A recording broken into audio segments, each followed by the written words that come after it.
노인과 바다. 이 이야기는 단지 고기잡이에 관한 이야기가 아닙니다. 이건 무너지는 삶 속에서도 마지막까지 자신을 지켜낸 한 인간의 이야기입니다. 쿠바의 작은 어촌 마을은 이른 아침부터 바쁘게 움직이고 있었지만 노인의 오두막 주변은 조용했습니다. 바람은 거의 없었습니다. 햇볕은 강하지 않았고 하늘엔 구름이 없었죠. 노인은 천천히 눈을 떴습니다. 천장 위에는 아무것도 없었고 바람은 벽 틈 사이로 겨우 스며들고 있었죠. 한때는 젊고 건장했던 몸이었지만 이제는 뼈마디 하나하나가 아침마다 무겁게 느껴졌습니다. 그는 혼자였습니다. 이 집엔 다른 사람의 흔적이 없었습니다. 오래된 침대, 나무로 짠 의자 하나, 탁자 하나, 그리고 성모 마리아의 초상화. 이따금씩 찾아오는 소년만이 이 집 안에서 살아있는 온기를 남겨주곤 했습니다. 오늘은 84째 날이었습니다. 그는 84일 동안 단 한 마리의 물고기도 잡지 못했습니다. 어촌에서는 그를 불운한 사람이라 불렀고 아이들은 그를 조용히 비웃었습니다.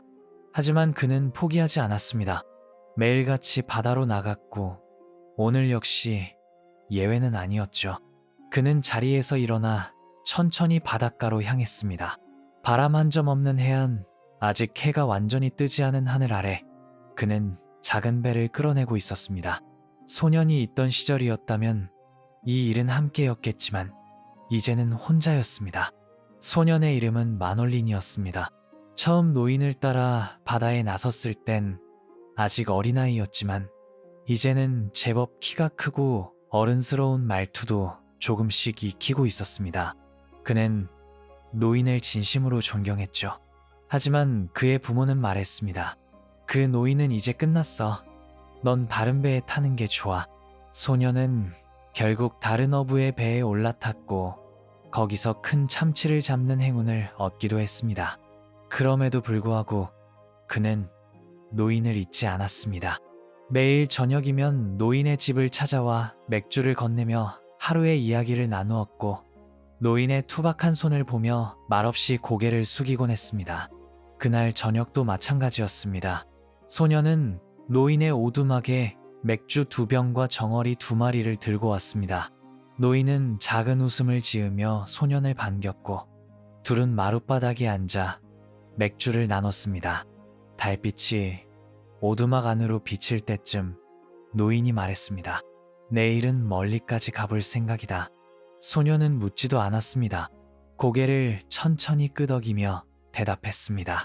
좋은 생각이에요. 바다 깊은 곳에는 아마 기다리고 있을 거예요. 다음 날 아침 해는 수평선 위로 막 떠오르고 있었습니다. 노인은 조용히 바다로 향했습니다. 작은 배에는 낡은 돛이 달려 있었고 굵은 손마디로 감아잡은 노는 짝짝 맞지 않는 삐걱 소리를 냈습니다. 하지만 그는 멈추지 않았습니다. 그의 눈은 멀리 수평선을 바라보고 있었고 그 바다 너머에 있을지 모를 거대한 물고기에 대한 상상으로 가득 차 있었죠. 그는 아침부터 천천히 노를 저어 나아갔습니다. 해가 뜨고 다른 배들은 이미 고깃배끼리 무리를 이루었지만 그는 그들과 멀어지기를 택했습니다. 진짜 큰 놈은 바깥쪽에 있다. 그는 늘 그렇게 말했죠.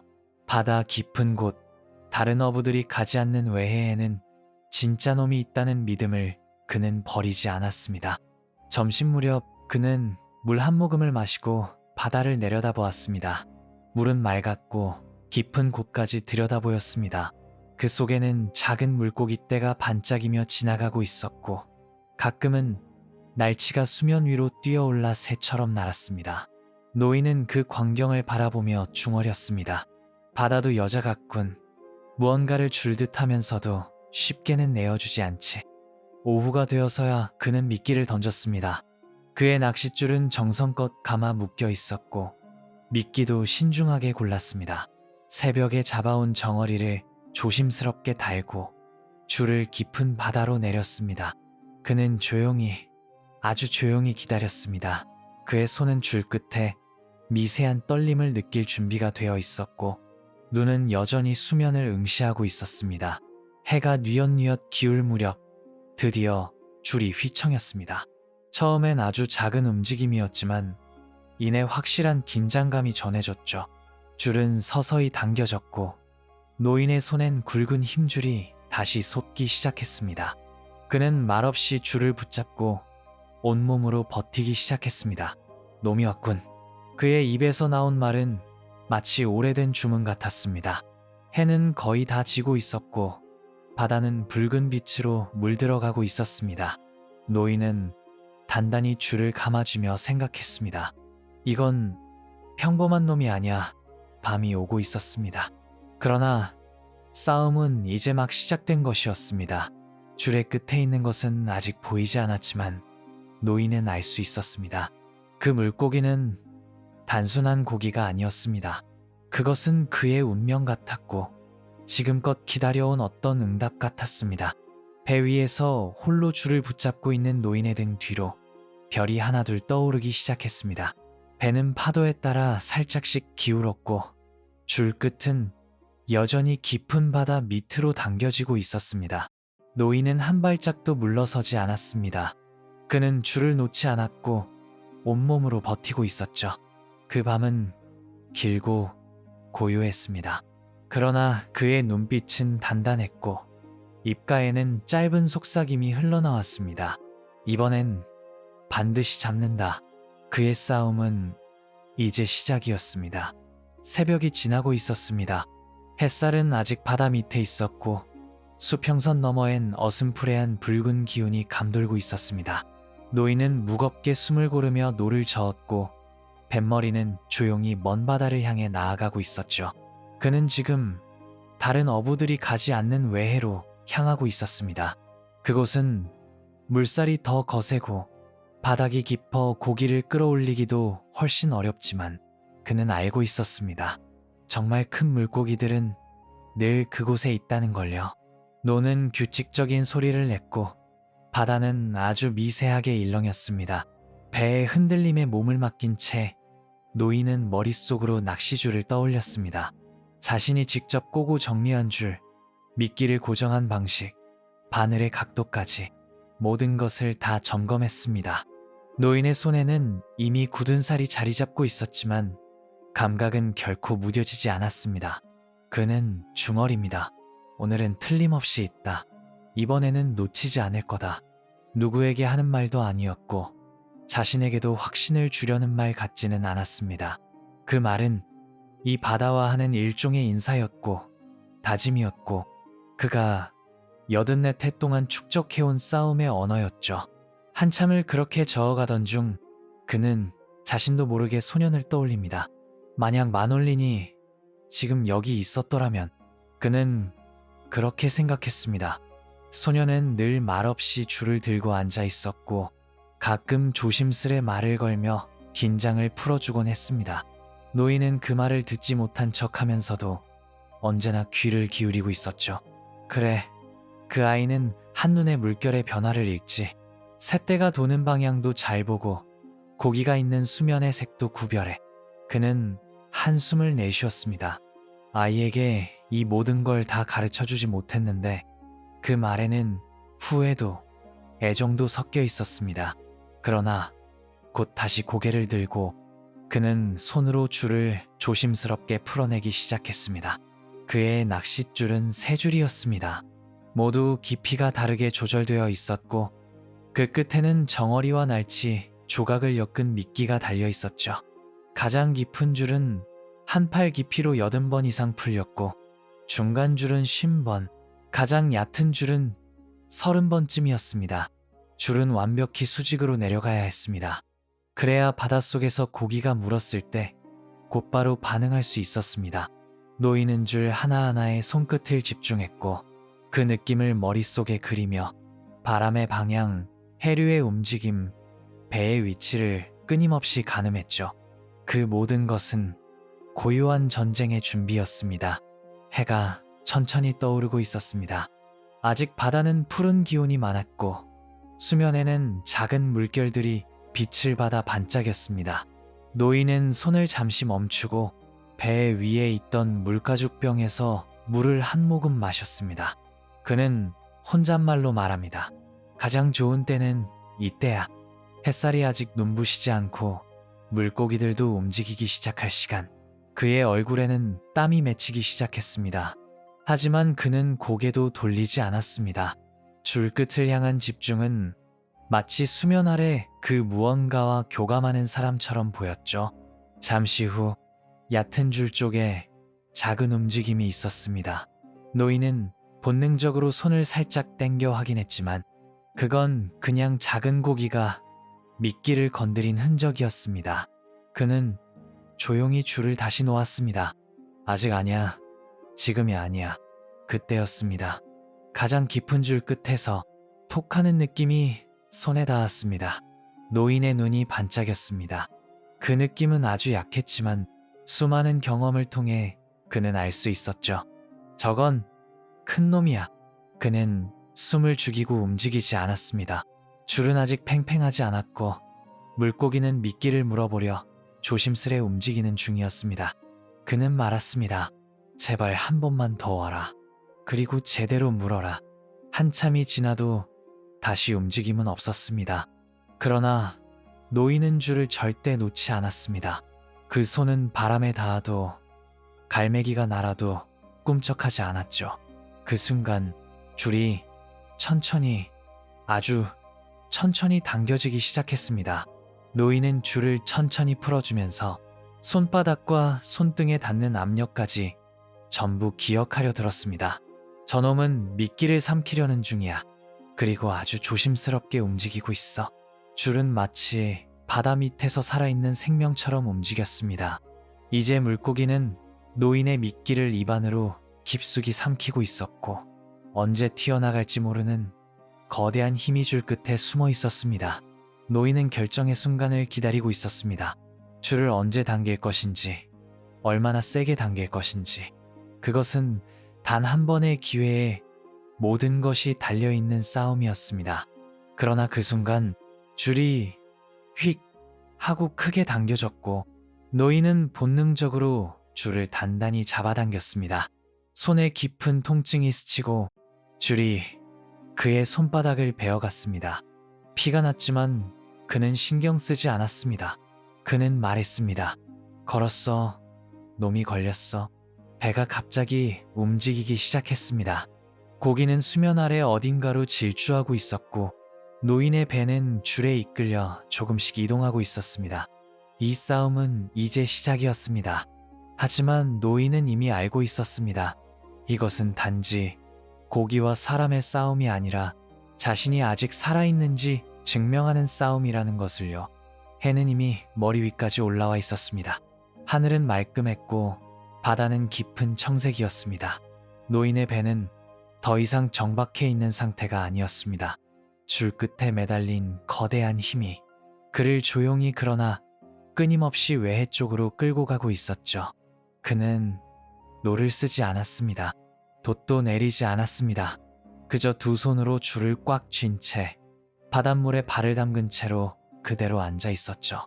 줄은 그의 손바닥을 타고 지나갔고 그 손바닥 위에는 이미 피가 맺히고 있었습니다. 놈이 아주 조심스러워. 그리고 크다.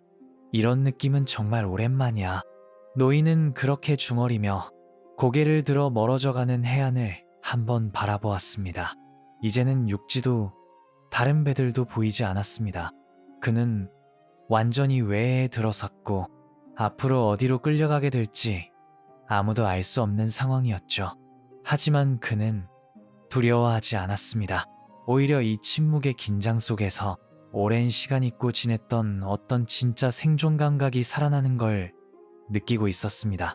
줄은 꾸준히 팽팽하게 당겨졌고 때로는 살짝 느슨해졌다가 다시 긴장되곤 했습니다. 그럴 때마다 노인은 온몸의 무게중심을 미세하게 조정하며 줄의 텐션을 유지했습니다. 그는 입으로 말은 하지 않았지만 이미 그 줄끈 너머에 있는 물고기와 무언의 대화를 나누고 있는 듯 보였습니다. 넌 아주 큰 놈이구나. 조금도 헛된 움직임이 없지. 나는 너를 죽이려 하고 너는 지금껏 살면서 겪어보지 못한 어떤 낯선 고통에 적응하고 있겠지. 그는 이 싸움이 오래갈 거라는 걸 예감하고 있었습니다. 이런 경우는 처음이 아니었으니까요. 하지만 지금은 예전과는 달랐습니다. 이젠 나이가 들었고 몸은 천천히 망가져가고 있었습니다. 노인은 혼잣말처럼 말했습니다. 이번에 놓치면 다시는 이런 기회는 없을지도 몰라. 이놈이 내 마지막이 될지도 몰라. 줄은 단단히 잡혀 있었지만 고기는 깊은 바다 아래에서 왼쪽으로, 다시 오른쪽으로, 그리고 때로는 멀리 아래로 곤두박질 치듯 움직였습니다. 노인은 이를 버티며 조심스럽게 손을 또 한 번 교차하며 줄을 감아주었습니다. 한 번 줄을 놓치는 순간 놈은 완전히 도망칠지도 몰랐기 때문이죠. 그렇게 1시간이 지났고 2시간이 더 흘렀습니다. 해는 머리 위에서 기울기 시작했고 노인의 목덜미엔 햇볕에 그을린 흔적이 뚜렷하게 남기 시작했습니다. 물은 말랐고 손은 마비되어 가는 듯 했지만 그는 줄을 놓지 않았습니다. 중간에 날치, 떼가 배 주위를 스쳐 지나갔습니다. 갈매기 한 마리가 물고기를 쫓다 말고 노인의 배 위를 맴돌았습니다. 노인은 하늘을 바라보며 잠시 눈을 감았습니다. 그는 피곤했습니다. 허리는 굽었고 허벅지는 굳어 있었고 어깨는 벌써부터 근육통이 올라오고 있었습니다. 하지만 줄을 놓지 않았습니다. 절대 놓지 않았습니다. 그 순간 줄이 크게, 강하게 휘청였습니다. 노인의 온몸이 앞으로 쏠렸고 그는 무릎으로 바닥을 버티며 중심을 잡았습니다. 이건 달랐습니다.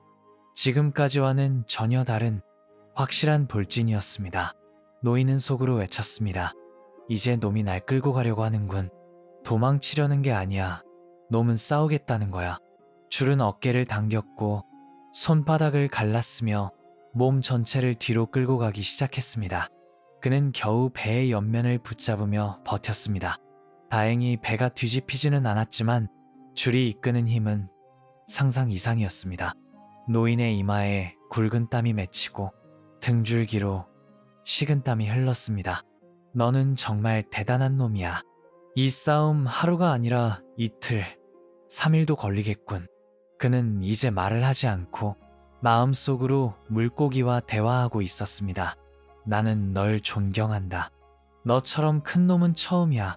넌 정말 강하고 조심스럽고 그리고 현명하군. 하지만 나는 널 잡아야 해.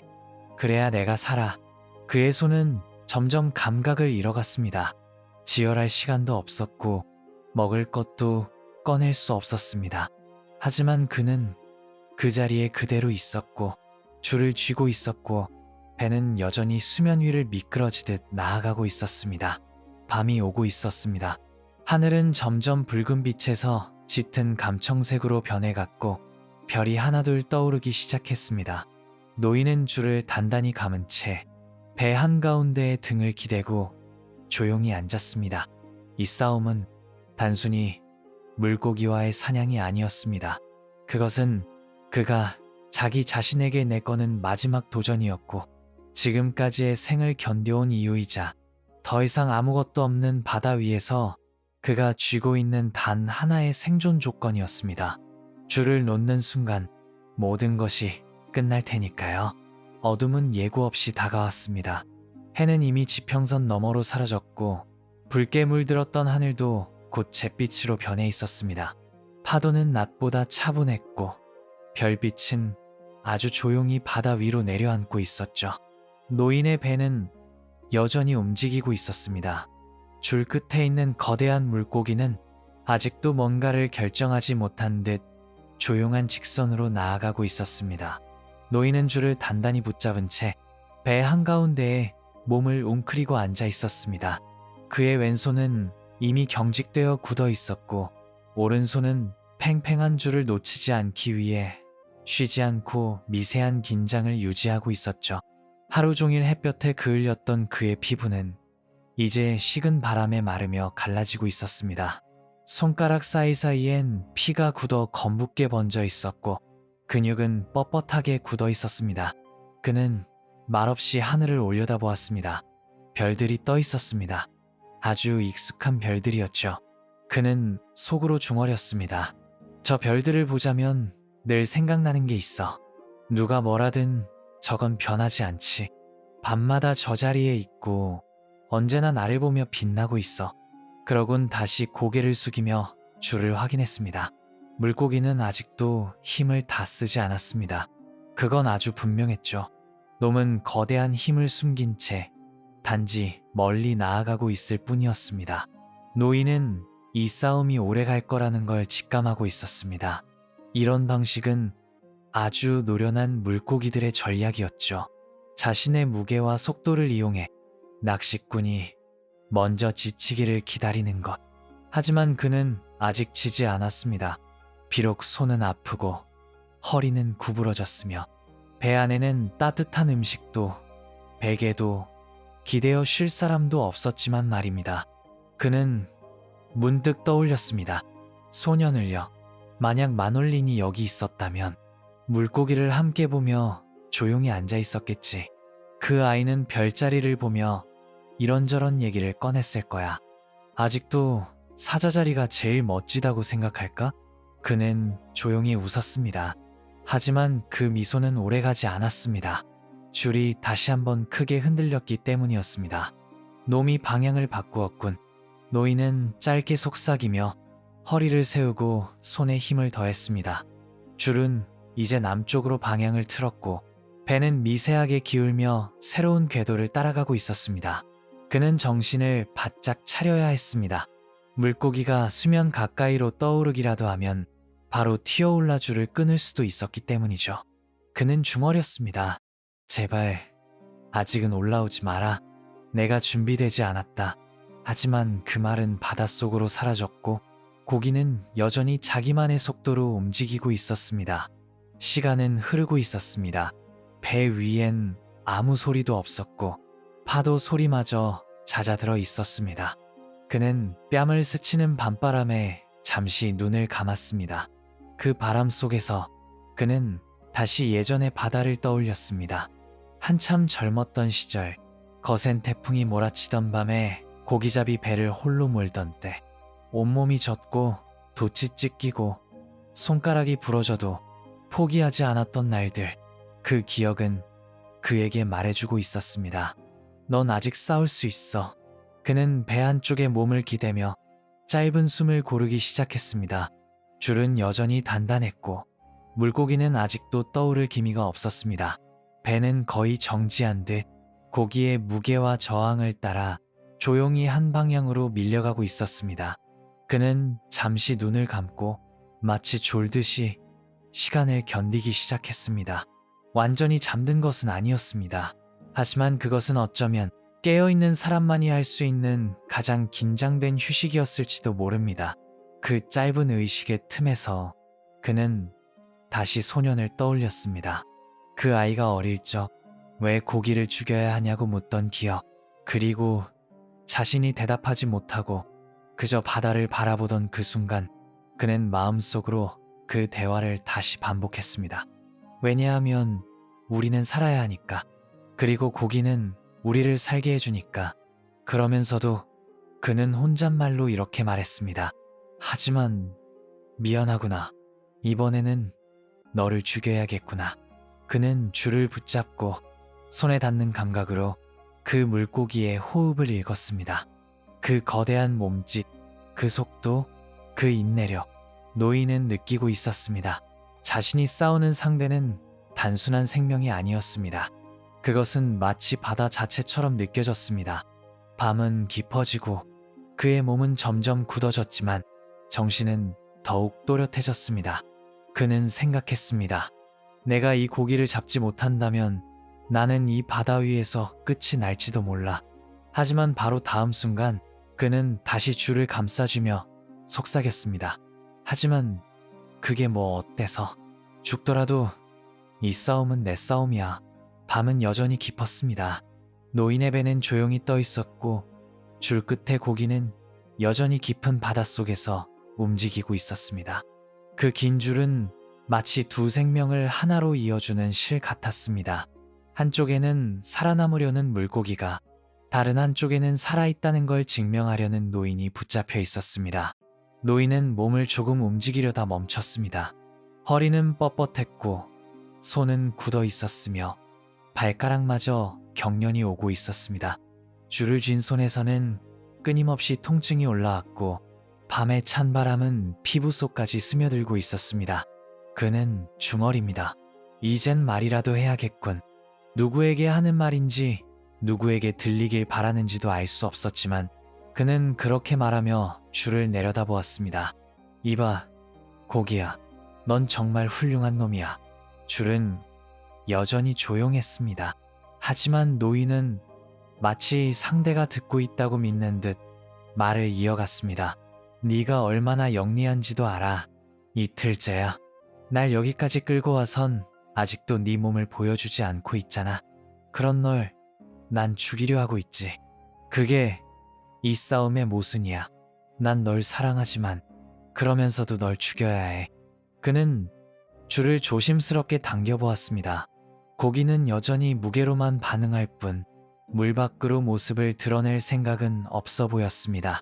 노인은 허리를 펴려 했지만 곧 힘을 빼고 말았습니다. 줄은 조금의 틈도 없이 팽팽했고 무리한 동작은 곧 손에서 줄을 놓치는 걸 의미했으니까요. 넌 지금 이 줄 끝에 붙잡힌 게 아니라 날 붙잡고 있는 거지. 그래, 지금 우린 서로 붙잡혀 있는 거야.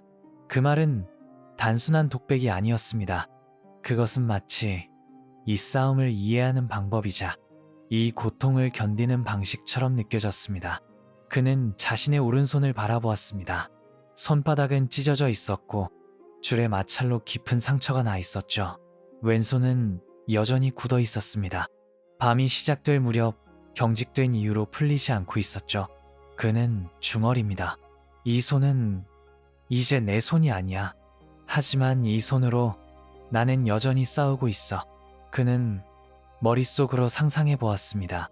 고기의 눈빛, 지느러미의 떨림, 거대한 몸체의 윤곽.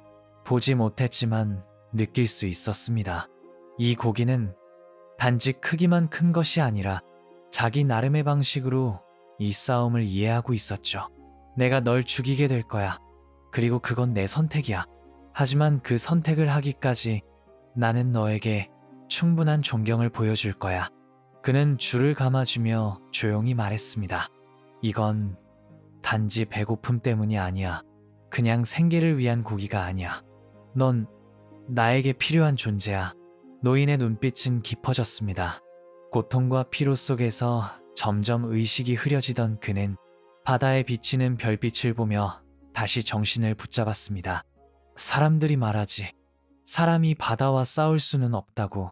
하지만 나는 바다와 싸우는 게 아니야. 나는 내 안에 나와 싸우고 있는 거야. 그 순간 줄이 갑자기 위로 휘어졌습니다. 노인의 온몸이 긴장했습니다. 놈이 떠오른다. 마침내 청새치가 수면 가까이로 오고 있었습니다. 수면의 물결이 일었고 어디선가 거대한 그림자가 바다 위로 그려지기 시작했습니다. 노인은 조심스레 자세를 낮추고 줄을 조금씩 감아 올리기 시작했습니다. 그 움직임은 아주 느렸고 그러면서도 단단했습니다. 줄의 진동이 손끝으로 전달되었고 이제 그 강인한 근육의 움직임이 점점 또렷하게 느껴지기 시작했습니다. 그는 중얼였습니다. 이젠 너를 봐야겠구나. 그리고 마침내 물 위로 검푸른 등지느러미가 올라왔고 그 뒤를 따라 거대한 몸통이 그리고 긴 칼처럼 뻗은 주둥이가 바다 위의 모습을 드러냈습니다. 노인은 숨을 멈췄습니다. 이건 상상보다 더 크군. 청새치는 말없이 움직였습니다. 거대한 꼬리는 물을 가르며 배 옆을 천천히 지나갔고 그 길이는 배보다 길었습니다. 노인의 눈엔 그 생명체가 괴물이 아니라 어떤 위대한 존재처럼 보였습니다. 이놈은 진짜 왕이야. 바다에서 살아온 모든 시간을 등에 짊어진 그는 줄을 조심스럽게 감으며 생각했습니다. 그래, 이제 곧 끝이 온다. 하지만 그 끝이 오기 전까진 나는 절대로 줄을 놓지 않는다. 그 싸움은 여전히 계속되고 있었고 고기는 아직도 완전히 힘을 쓰지 않았지만 노인은 결심했습니다. 내 손이 부러지더라도 내 허리가 찢어지더라도 나는 이 줄을 놓지 않는다. 그리고 마지막으로 한마디 덧붙였습니다. 그러니 미안하다. 하지만 나는 널 죽이겠다. 바다는 조용했고 청새치는 다시 물속으로 내려갔습니다. 밤은 깊었지만 노인의 마음은 더욱 또렷해졌습니다. 지금 그는 단 한 번도 해보지 않은 방식으로 자신과 싸우고 있었고 그 줄 끝에 있는 것은 단지 고기가 아니라 그의 생의 마지막 싸움이었습니다. 밤은 길었습니다. 노인은 단 한순간도 깊이 잠들지 못했습니다. 줄을 쥔 손은 여전히 굳어 있었고 어깨와 팔꿈치는 이미 감각이 사라진 지 오래였죠. 하지만 그는 줄을 놓지 않았습니다. 단 한 번도. 새벽녘, 바다는 서서히 색을 바꾸기 시작했습니다. 어두운 감청색이 회색으로, 그리고 곧 옅은 분홍빛으로 바뀌어갔습니다. 해는 아직 수평선 아래에 있었지만 노인은 이미 느낄 수 있었습니다. 곧 해가 뜬다. 그리고 오늘 이 싸움은 끝날 것이다. 청새치는 여전히 줄 끝에서 움직이고 있었습니다. 하지만 그 움직임은 전날 밤과는 조금 달랐습니다. 무작정 멀리 나가려 하던 속도는 줄었고 이제는 방향을 바꾸며 배 주위를 돌기 시작하고 있었죠. 그건 싸움의 끝이 다가오고 있다는 신호였습니다. 고기도 지치기 시작한 겁니다. 노인은 입을 꾹 다물고 자세를 낮췄습니다. 줄을 더 감아 올리기 위해선 타이밍을 정확히 잡아야 했고 그 순간 고기가 튀어오르거나 몸을 비틀면 모든 게 끝이 날 수도 있었기 때문입니다. 해가 솟았습니다. 햇살이 수면 위를 비추며 고요한 바다에 반사되어 눈을 찌를 듯 했습니다. 그때였습니다. 노인은 줄을 살짝 당겼고 청새치는 강하게 반응했습니다. 순간 거대한 물보라가 터지며 청새치가 수면 위로 솟구쳤습니다. 그 모습은 말 그대로 장관이었습니다. 등지느러미는 칼날처럼 날카로웠고 긴 주둥이는 창처럼 뻗어 있었으며 온몸은 햇빛을 받아 은빛과 푸른빛이 섞여 반짝였습니다. 노인은 숨을 죽였습니다. 그는 그 생명체가 바다 위로 떠오르며 만든 물의 선과 빛의 흐름을 눈으로 따라갔습니다. 세상에, 이놈은 정말 내가 평생 본 고기 중 가장 크다. 청새치는 배보다도 길었습니다. 거대한 꼬리는 물살을 가르며 부채처럼 펼쳐졌고 물속으로 다시 몸을 던지는 순간까지 위험과 힘이 가득했죠. 노인은 그 모든 장면을 눈으로, 가슴으로, 손의 통증으로 새기고 있었습니다. 이 고기를 내가 이긴다면 나는 내 생의 마지막 싸움에서도 승리하는 거야. 줄이 흔들렸습니다. 청새치가 방향을 틀며 다시 잠수하기 시작한 겁니다. 하지만 이제는 그 움직임에 분명한 피로가 섞여 있었습니다. 노인은 알았습니다. 지금이 기회라는 걸. 그는 온몸의 힘을 끌어모아 줄을 감기 시작했습니다. 한 번, 두 번, 줄이 조금씩 올라왔습니다. 청새치는 반항하며 몸을 비틀었고 줄은 다시 한번 노인의 손을 파고들었습니다. 손바닥에 새살이 찢기며 피가 솟았습니다. 하지만 그는 신경 쓰지 않았습니다. 오히려 그는 그 피가 자신이 여전히 살아있다는 증거처럼 느껴졌습니다. 좋아, 와라. 이제 너를 이 바다 위로 올릴 시간이다. 청새치는 다시 수면 위로 솟구쳤습니다. 이번엔 전보다 훨씬 낮은 높이였습니다. 노인은 그 순간을 기다리고 있었습니다. 그는 허리를 굽히고 선단에 꽂아둔 창을 잡았습니다. 그 창은 오래되고 무디었지만 지금 이 순간 그 어떤 칼보다 날카롭게 느껴졌습니다. 청새치가 마지막으로 몸을 비틀며 배 주위를 돌았습니다. 그 곡선은 아름다웠고 동시에 처절했습니다. 그 생명은 끝까지 자기 존재를 지키기 위해 움직이고 있었습니다. 노인은 숨을 멈췄습니다. 그리고 순간 그 거대한 몸통이 배 가까이 다가오자 창을 높이 들어 온몸의 힘을 실어내리 꽂았습니다. 청새치가 물속에서 크게 흔들렸습니다. 고개를 세차게 흔들고 꼬리를 날렸지만 창은 깊이 박혀 있었고 그 몸은 점점 무거워지고 있었습니다. 노인은 다시 줄을 당기며 창을 깊이 밀어 넣었습니다. 그리고 마침내 청새치가 수면 위에 고요히 떠올랐습니다. 몸부림은 멈췄고 그 거대한 몸은 햇빛 아래에서 천천히 누워 있었습니다. 노인은 숨을 내쉬었습니다. 그건 안도의 숨이기도 했고 무언가를 놓아주는 듯한 긴 한숨이기도 했습니다. 그는 배 가장자리로 몸을 옮겨 청새치를 배 옆에 묶기 시작했습니다. 너무 커서 배 안에 올릴 수는 없었습니다. 줄을 3번이나 감고 꼬리와 머리를 단단히 고정해야 했습니다. 그는 한마디를 꺼냈습니다. 이겼다. 하지만 그 말은 승리의 기쁨이라기보다 끝냈다는 슬픔에 가까운 목소리였습니다. 그는 고기를 바라보며 그 눈을 정면으로 바라보았습니다. 넌 내가 평생 본 것 중 가장 위대한 고기였어. 그는 그렇게 말하고 배 한가운데에 주저앉았습니다. 아침 해가 점점 높아지고 있었습니다. 바다는 다시 고요했고 바람은 잔잔했으며 그의 배는 서서히 귀향을 시작하려 하고 있었습니다.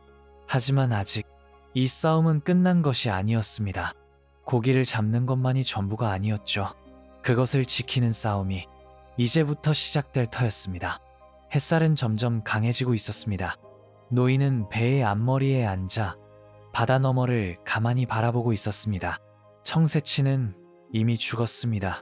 줄에 묶인 그 몸은 배 옆에 단단히 고정되어 있었고 은빛 비늘은 아침 햇살 아래에서 천천히 빛을 잃어가고 있었죠. 그 생명은 사라졌지만 그 무게와 존재감은 여전히 바다 위에 살아 있었습니다. 노인은 조용히 입을 열었습니다. 넌 정말 위대한 놈이었어. 난 널 죽였지만 결코 널 멸시하지 않았단다. 그 말은 아주 낮고 느린 속도로 흘러나왔고 배 위에는 한동안 아무 소리도 들리지 않았습니다. 바람조차 잠잠했죠. 그는 배의 방향을 돌렸습니다. 이제는 돌아가야 할 시간이었습니다. 집으로, 마을로, 그리고 소년에게로. 노인은 무척 지쳐 있었습니다. 몸은 새끝 이상 말라붙은 밧줄 같았고 눈은 깊게 들어가 있었으며 손은 붕대 하나 없이 그대로 상처를 안고 있었습니다. 하지만 그의 표정은 오히려 고요했습니다.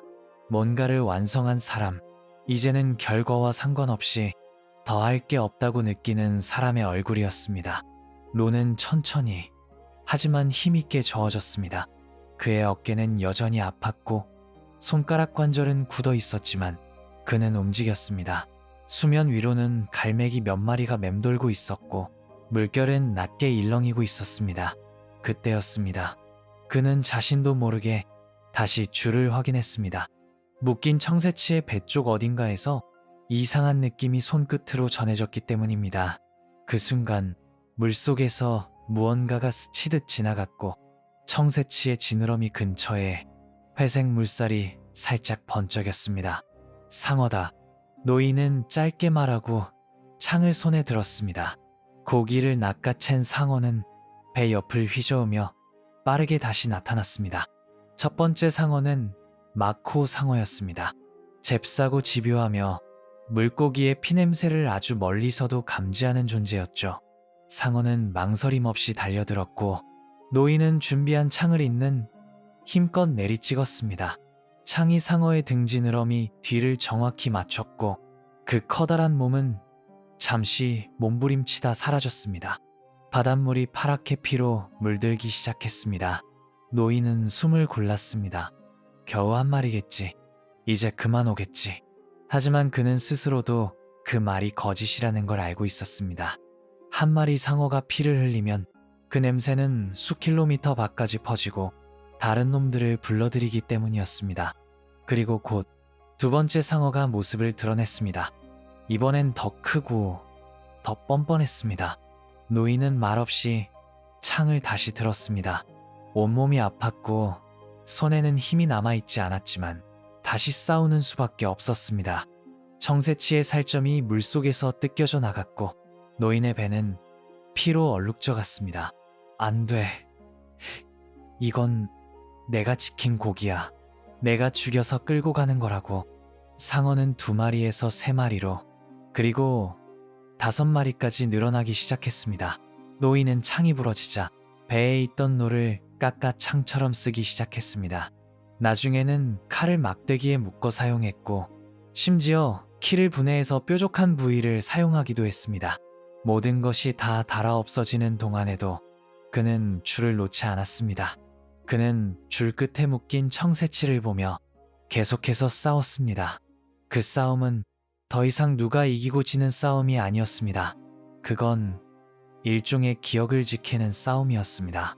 너를 이렇게까지 해버려서 미안하다. 하지만 내가 널 버릴 순 없단다. 피는 계속 났고 물고기의 몸은 점점 뜯겨져 나갔습니다. 한때 은빛으로 빛나던 거대한 몸은 이제 뼈가 드러날 만큼 상처 입어 있었죠. 그럼에도 노인은 싸우는 것을 멈추지 않았습니다.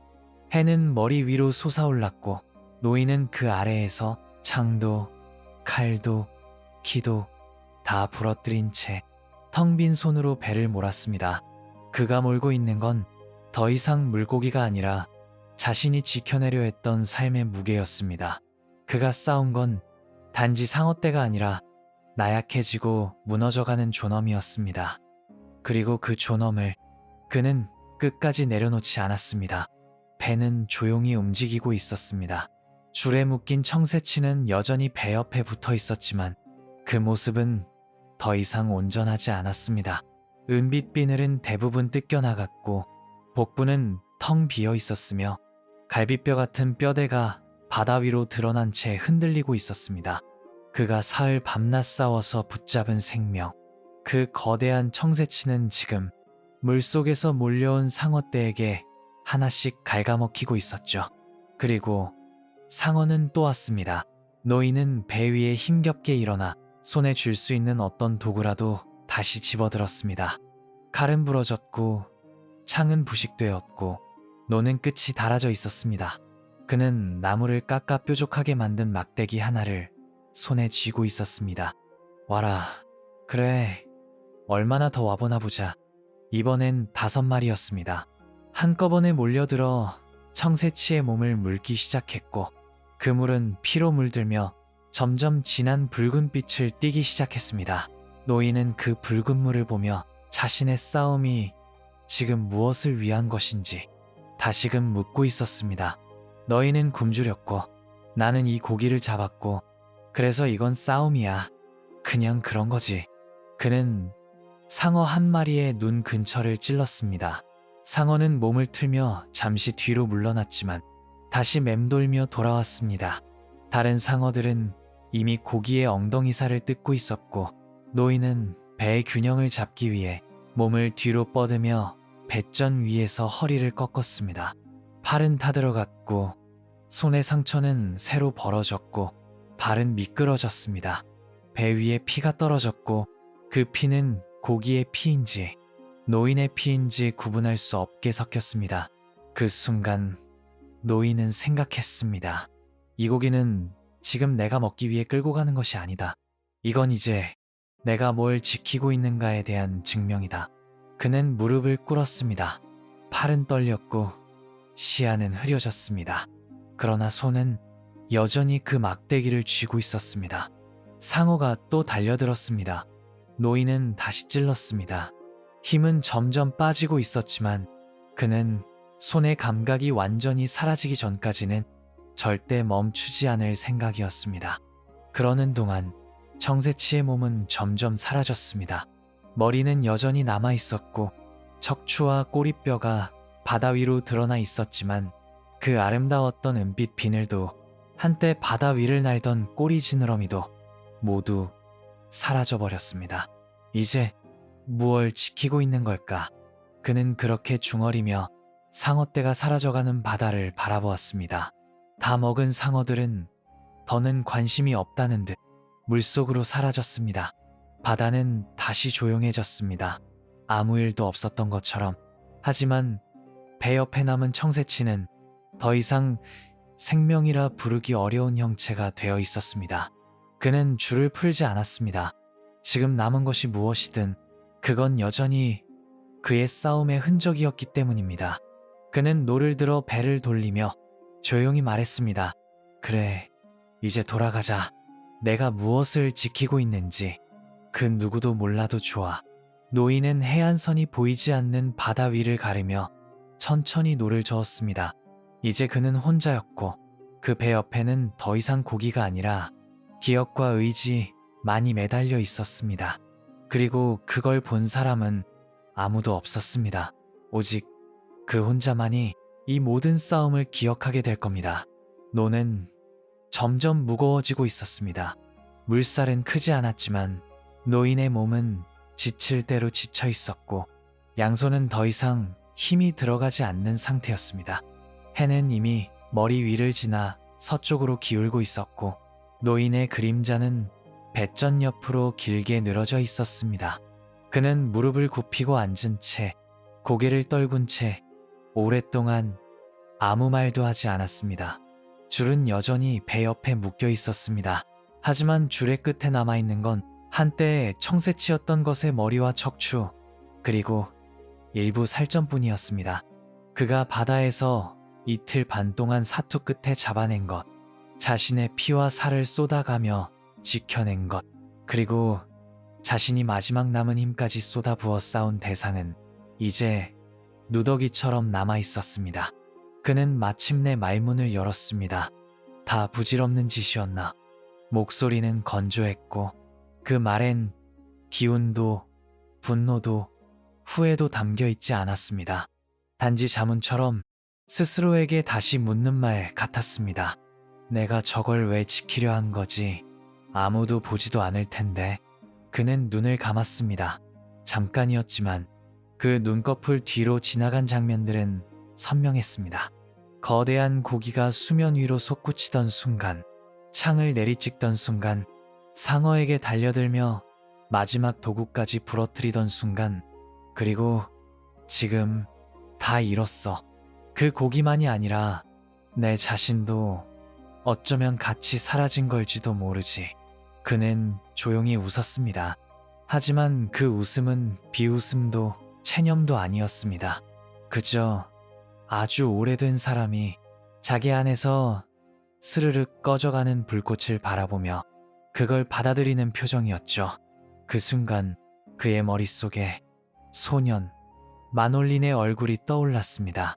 그래, 만약 저 아이가 이걸 봤다면 뭐라고 했을까?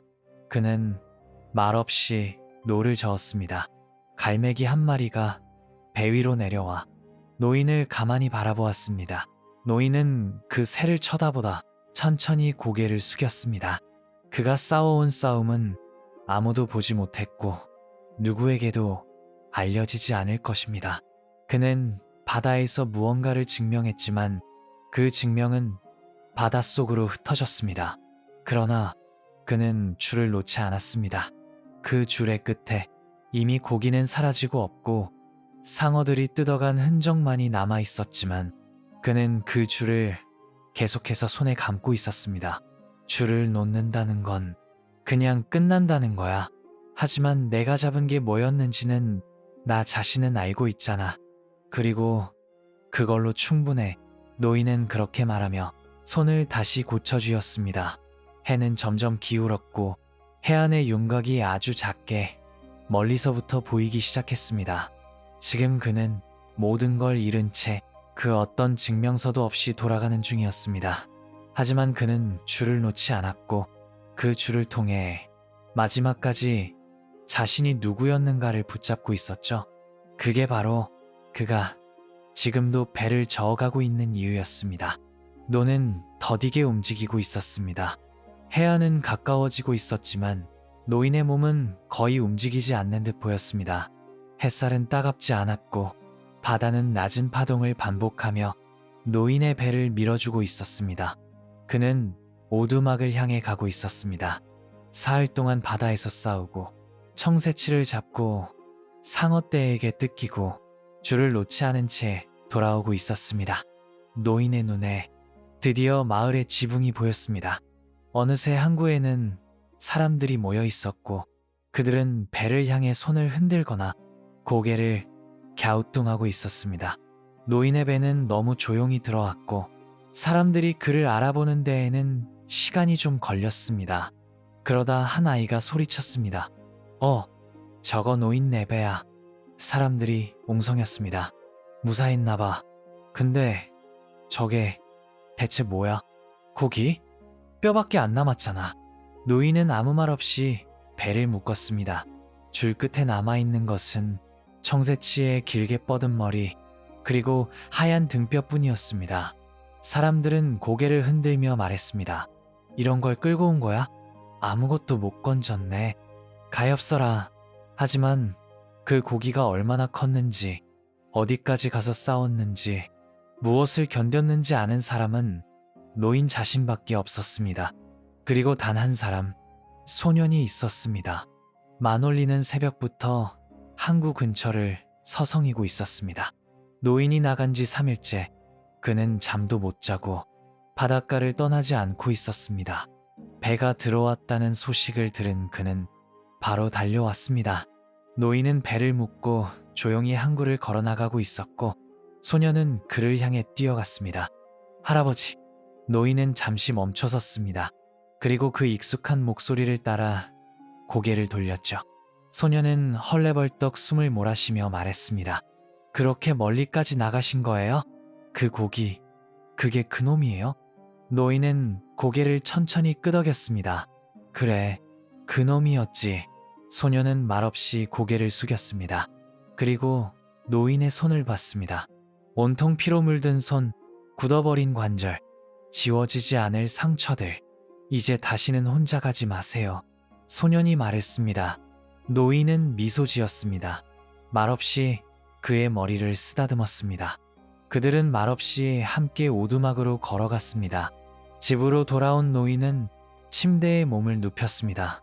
방 안에는 따뜻한 공기가 감돌았고, 창밖에는 아이들의 웃음소리가 들려왔습니다. 소년은 조용히 방 안으로 들어와 주전자에 물을 올리고 있었습니다. 그리고 다시 다가와 말했습니다. 내일부터 다시 같이 나가요. 전 이제 다른 배 안 탈 거예요. 노인은 눈을 감고 고개를 끄덕였습니다. 그 순간 그의 입가에는 말로 표현되지 않는 안도감이 번졌습니다. 그는 모든 것을 잃고 돌아왔지만 자신이 끝까지 지켜낸 단 하나, 소년과의 약속, 그 신뢰만은 잃지 않았습니다. 그날 밤 노인은 조용히 숨을 골랐습니다. 밖에서는 아이들이 청새치의 뼈를 보고 있었습니다. 어떤 이는 줄자를 꺼내며 길이를 재었고, 누군가는 말했습니다. 이건 지금껏 본 것 중에 제일 크다. 이걸 혼자서 잡은 거야? 노인은 그 소리를 듣지 못했습니다. 아니, 굳이 듣지 않아도 됐습니다. 그는 이미 알고 있었습니다. 누가 알아주든 누가 보든 말든 자신은 줄을 놓지 않았다는 것을, 그리고 그것이면 충분했습니다. 노인은 모든 것을 잃었습니다. 고기는 상어에게 뜯겼고 손엔 피만 남았으며, 마을 사람들은 그가 무엇을 겪었는지 알지 못했습니다. 하지만 그는 줄을 놓지 않았습니다. 끝까지 버텼고 끝까지 싸웠으며 끝까지 자신이 누구인지 지켜냈습니다. 그를 이해한 건 단 한 사람, 소년뿐이었죠. 노인과 바닿는 고기잡이 이야기로 시작했지만 결국은 인간에 대한 이야기입니다. 무너지는 몸, 텅 빈 손, 그 속에서도 놓지 않는 것. 우리는 무엇을 위해 줄을 붙잡고 살아가는 걸까요? 한 생애의 마지막 싸움에서 노인은 우리에게 이렇게 말하는 듯합니다. 이긴 것보다 놓지 않았다는 사실이 더 중요하다고.